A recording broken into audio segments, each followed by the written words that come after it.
Eh bien, salut les gars, de retour pour la suite de ma précédente vidéo. Apparemment, il y a certains trucs que j'ai oublié de dire, notamment à propos des garants français, de ceux dont les parents sont commerçants. Et sur le passeport, il y a une ambiguïté. Donc, c'est de tout ça que je vais parler aujourd'hui. Mais avant, je tiens à vous informer qu'il y a des groupes WhatsApp qui ont été créés pour les acceptés de chaque ville. Quand je dis pour les acceptés de chaque ville, il y a un groupe qui a appelé par exemple les acceptés de Bordeaux.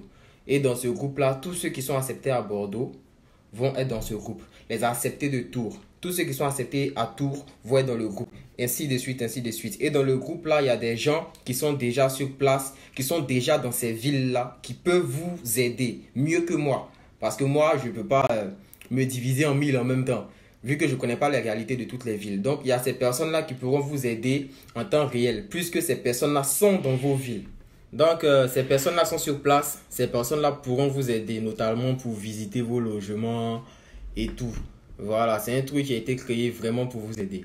Et pour éviter que ce soit du n'importe quoi à la fin et que une personne se retrouve dans au moins 15 groupes à la fois, pour intégrer ces groupes-là, contactez-moi sur Instagram, Eddy Kodjan. Vous me contactez sur Instagram et vous m'envoyez votre accord préalable d'inscription, c'est-à-dire la preuve que vous avez validé votre choix définitif. Même si Campus Cross ne vous a pas envoyé un papier qui est l'accord préalable d'inscription, je veux quand même voir la partie où vous avez validé votre acceptation en fait. Pour ne pas qu'il y ait des personnes qui se retrouvent dans 15 groupes alors que les places qu'ils prennent là peuvent aider d'autres personnes qui sont dans le besoin. Donc voilà, c'est un peu ça. Tu n'as pas validé ton choix définitif.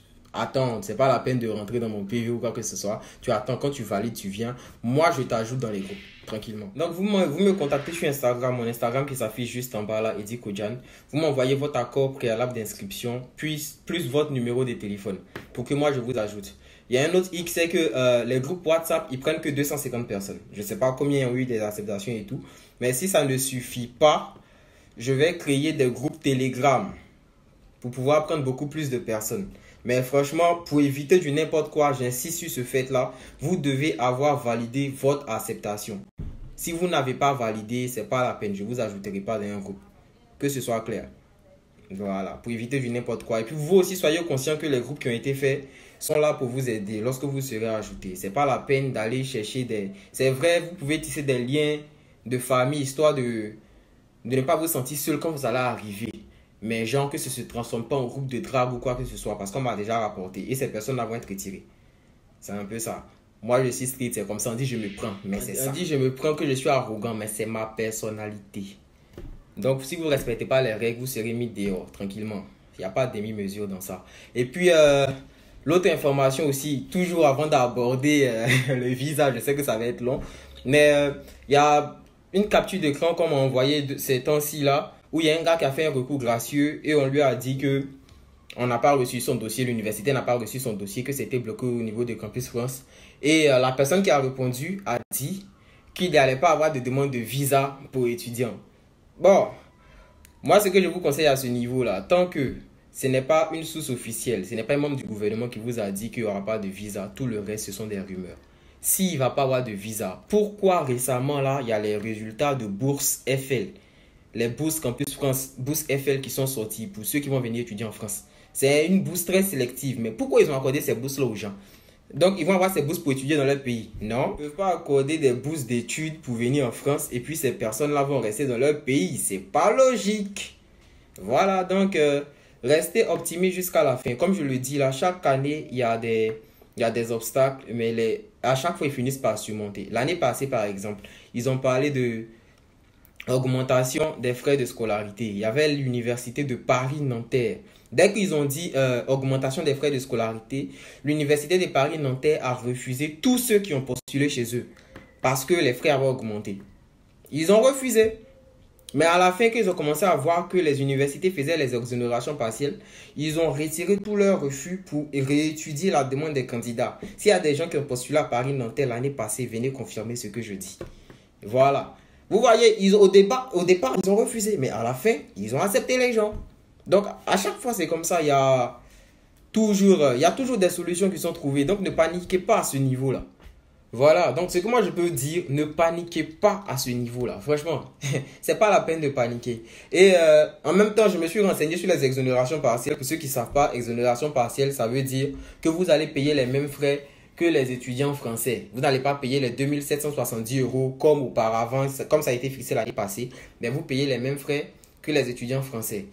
Et au départ, j'avais dit que sûrement, ils allaient avoir accordé beaucoup de visas parce que il y a l'économie qui a affaibli et tout. Mais l'information que j'avais pas, c'est que lorsqu'on vous dit exonération partielle et que vous payez les mêmes frais que les Français, le surplus de la scolarité, pour que ça arrive à 2770 euros, c'est pris en charge par l'université. Donc, c'est une charge pour eux.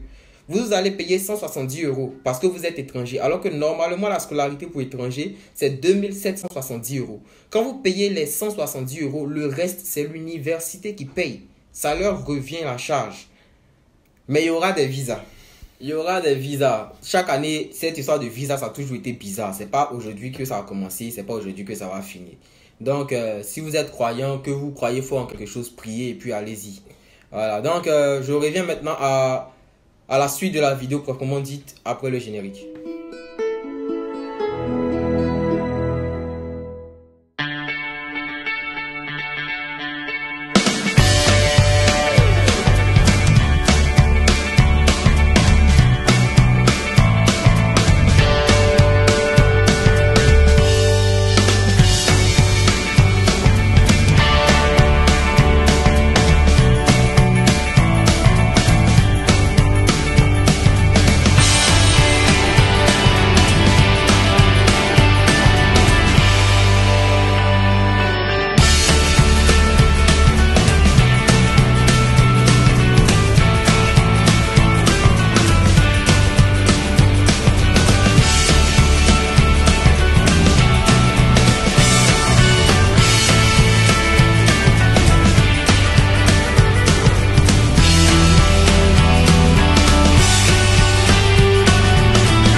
De retour. Alors, la dernière fois, j'ai parlé dans la constitution de dossier et tout. J'ai dit qu'il fallait avoir 2 photocopies du passeport. Et apparemment, ça n'a pas été très clair. Lorsque je dis 2 photocopies du passeport, je ne parle pas de toutes les pages du passeport. Non. Je parle des 2 premières pages du passeport. Je parle de ces 2 premières pages-là. Ça et ça, les deux sur la même feuille. Vous mettez les deux sur une même feuille, ça fait une photocopie.